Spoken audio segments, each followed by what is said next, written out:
Bible reading, day, day 21.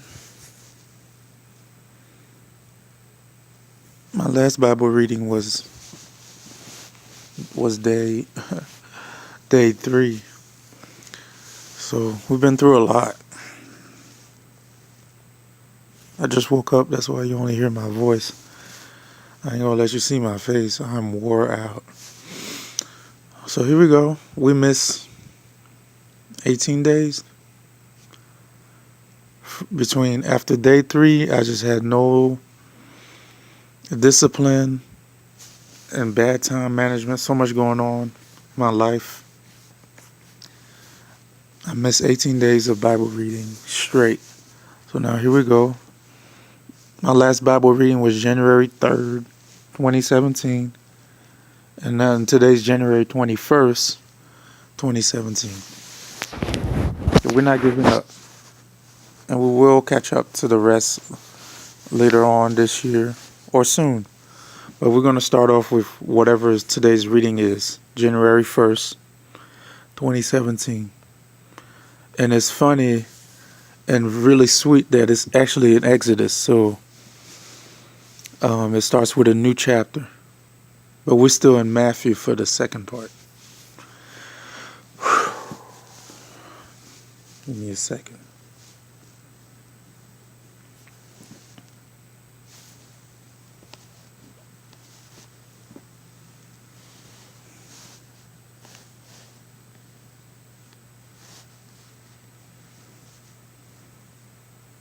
Exodus chapter 3, 2, and 3. And then Matthew chapter 14, verse 1 through 21. Exodus chapter 1, 2, and 3. Exodus chapter 1, 2, and 3. Subtitled, The Israelites in Egypt. These are the names of the sons of Israel, parentheses, that is, Jacob, who moved to Egypt with their father, each with his family.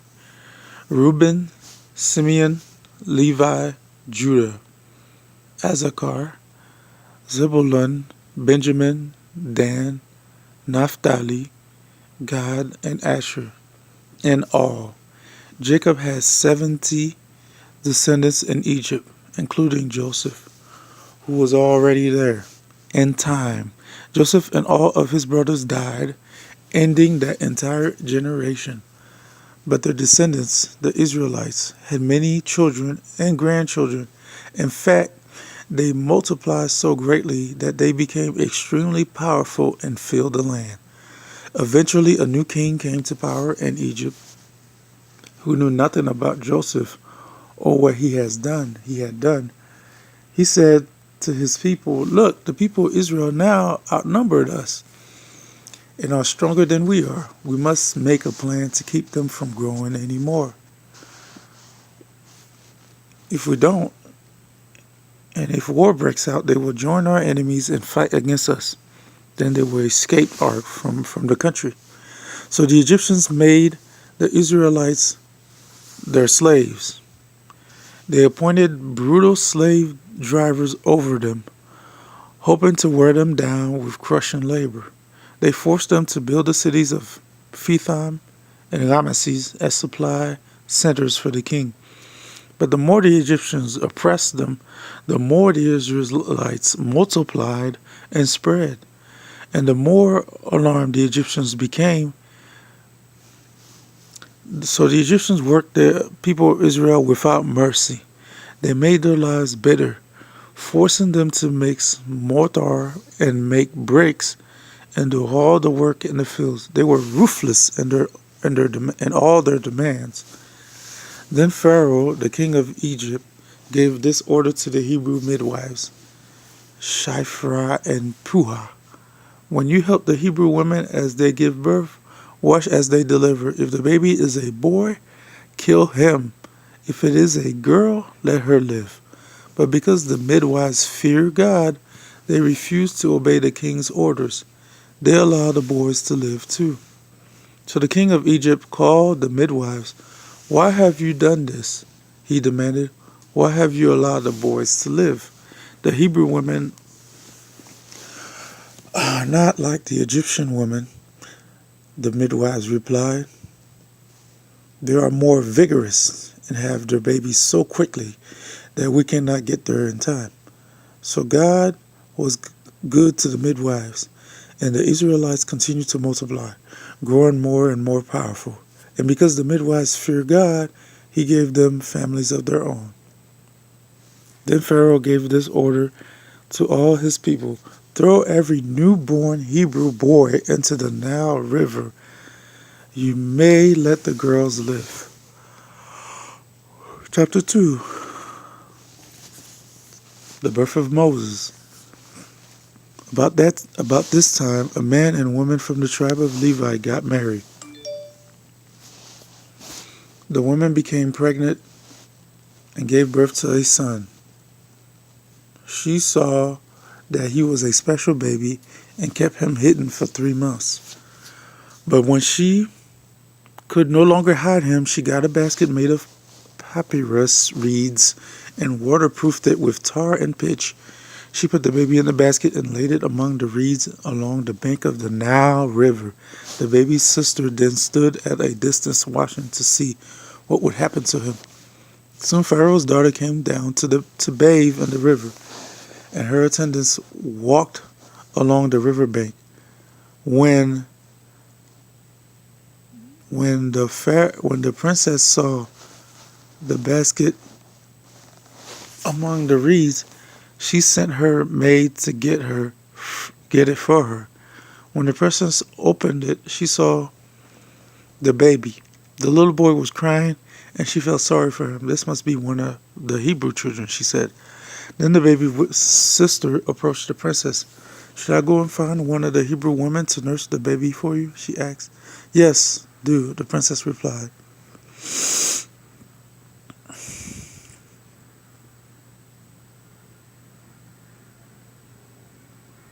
So the girl went and called the baby's mother. Take this baby and nurse him for me, the princess told the baby's mother. I will pay you for your help. So the woman took her baby home and nursed him. Later, when the baby was older, his mother brought him back to Pharaoh's daughter, who adopted him as her own son. The princess named him Moses, for she explained, I lifted him out of the water. Moses escapes to Midian. Many years later, when Moses had grown up, he went out to visit his own people, the Hebrews, and he saw how hard they were forced to work. During his visit, he saw an Egyptian beating one of his fellow Hebrews. After looking in all directions to make sure no one was watching, Moses killed the Egyptian and hid the body in the sand. The next day, when Moses went out to visit his people again, he saw two Hebrew men fighting. Why are you beating up your friend? Moses said to the one who had started the fight. The man replied, Who appointed you to be our prince and judge? Are you going to kill me as you killed that Egyptian yesterday? Then Moses was afraid, thinking, Everyone knows what I did. And sure enough, Pharaoh heard what had happened, and he tried to kill Moses. But Moses fled from Pharaoh and went to live in the land of Midian. When Moses arrived in Midian, he sat down beside a well. Now the priest of Midian had 7 daughters, who came as usual to draw water and fill the water troughs to their father's flocks. But some other shepherds came and chased them away. So Moses jumped up and rescued the girls from the shepherds. Then he drew water for their flocks.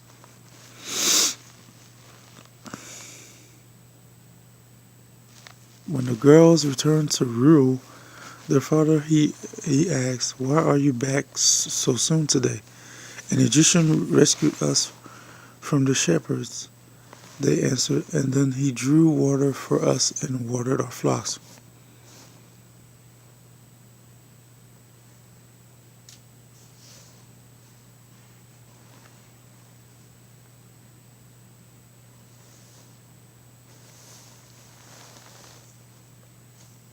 And the Egyptians rescued us from the shepherds.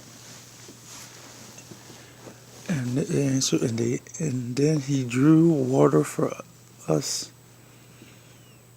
and watered our flocks. Then, where is he? The father asked. Why did you leave him there? Invite him to come and eat with us. Moses accepted the invitation and he settled there with him. In time, Reuel gave Moses his daughter Zipporah to be his wife. Later, she gave birth to a son, and Moses named him Jehoash. For he explained, I have been a foreigner in a foreign land. Years passed and the king of Egypt died. But the Israelites continued to groan under the burden of slavery. They cried out for help, and their cry rose up to God. God heard their groaning, and he remembered his covenant promise to Abraham, Isaac, and Jacob. He looked down on the people of Israel and knew it was time to act. Moses in the burning bush. One day Moses was tending the flock of his father-in-law Jethro, the priest of Midian. He led the flock far into the wilderness and came to Sinai, the mountain of God. There the angel of the Lord appeared to him in a blazing fire from the middle of a bush. Moses stared in amazement. Though the bush was engulfed in flames, it didn't burn up. This is amazing, Moses said to himself. Why isn't that bush burning up? I must go see. When the Lord saw Moses coming to take a closer look, God called to him from the middle of the bush, Moses, Moses. Here I am, Moses. Here I am, Moses replied. Do not come any closer, the Lord warned. Take off your sandals, for you are standing on holy ground. I am the God of your father, the God of Abraham, the God of Isaac, and the God of Jacob. When Moses heard this, he covered his face because he was afraid to look at God. Then the Lord told him, I have certainly seen the oppression of my people in Egypt. I have heard their cries of distress because they're harsh slave drivers. Yes, I am aware of their suffering, so I have come down to rescue them from the power of the Egyptians and lead them out of Egypt into their own fertile and spacious land. It is a land flowing with milk and honey, and the land where the Canaanites, Hittites, and Amorites, Perizzites, Hivites, and Jebusites now live. Look, the cry of the people of Israel have reached me. I have seen how harsh the Egyptians abused them. Now, go, for I am sending you to Pharaoh. You must lead my people Israel out of Egypt.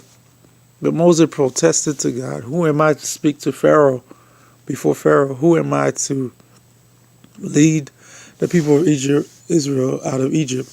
God answered, I will be with you, and this is your sign that I am the one who has sent you. When you have brought the people out of Egypt, you will worship God at this very mountain. But Moses protested, if I go to the people of Israel and tell them, the God of your ancestors have sent me to you, they will ask me, what is his name? Then what should I tell them? God replied to Moses, I am who I am. Say this to the people of Israel, I am has sent me to you. God also said to Moses, say this to the people of Israel, Yahweh, the God of your ancestors, the God of Abraham, the God of Isaac, and the God of Jacob has sent me to you. This is my eternal name. My name is to remember for all generations. Now go and call together all the elders of Israel. Tell them Yahweh, the God of your ancestors, the God of Abraham, Isaac, and Jacob, has appeared to me. He told me, I have been watching closely and see how the Egyptians are treating you. I have promised to rescue you from your oppression in Egypt. I will lead you to a land of flowing milk and honey, the land where the Canaanites, Hittites, Amorites, Perizzites, Hivites, and Jebusites now live. the elders of Israel will accept your message, then you, the elders, must go to the king of Egypt and tell him, the Lord, the God of the Hebrews, has met with us. So please let us take a 3-day journey into the wilderness to offer sacrifices to the Lord our God. But I know that the king of Egypt will not let you go unless a mighty hand forces him. So I will raise my hand and strike the Egyptians, performing all kinds of miracles among them. Then at last he will let you go. And I will cause the Egyptians to look favorably on you. They will give you gifts, and you will go, so you will not leave empty-handed. Every Israelite woman will ask for articles of silver and gold and fine clothing from her Egyptian neighbors and from the foreign women in their houses. You will dress your sons and daughters with these, stripping the Egyptians from their wealth.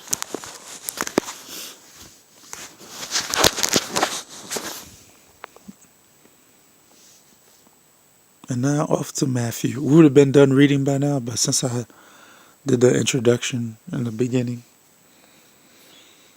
about how many days I miss of reading this, so here we go. But we're back to today's reading. We're current. Matthew 14, verse 1 through 21. The death of John the Baptist. When Herod Antipas, the ruler of Galilee, heard about Jesus, he said to his advisors, "This must be John the Baptist raised from the dead. That is why he can do such miracles." When Herod had arrested and imprisoned John as a favor to his wife, Herodias, parentheses, the former wife of Herod's brother Philip, John had been telling Herod, "It is against God's law for you to marry her." Herod wanted to kill John, but he was afraid of a riot because all the people believed John was a prophet. But at a birthday party for Herod, Herodias' daughter performed a dance that greatly pleased him. So he promised with a vow to give her anything she wanted. At her mother's urging, the girl said, "I want the head of John the Baptist on a tray." When the king regretted what he had said, but because of the vow he had made in front of all his guests, he issued the necessary orders.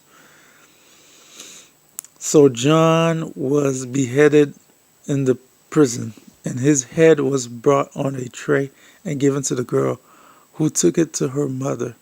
Later, John's disciples came for his body and buried it.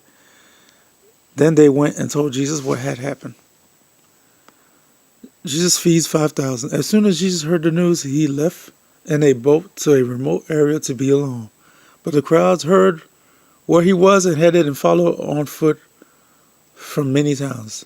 Jesus saw the huge crowd as he stepped from the boat, and he had compassion on them and healed their sick. That evening the disciples came to him and said, "This is a remote place and it's already getting late. Send the crowds away so they can go to their villages and buy food for themselves." But Jesus said, "That isn't necessary. You feed them." "But we have only 5 loaves of bread and 2 fishes," they answered. "Bring them here," he said. Then he told the people to sit down on the grass. Jesus took the 5 loaves and 2 fishes, looked up toward heaven and blessed them. Then, breaking the loaves into pieces, he gave the bread to the disciples, who distributed it to the people. Then they all ate as much as they wanted, and afterward, the disciples picked up 12 baskets of leftovers. About 5,000 men were fed that day, in addition to all the women and children. All right, so that concludes day 21, the Bible reading cover to cover.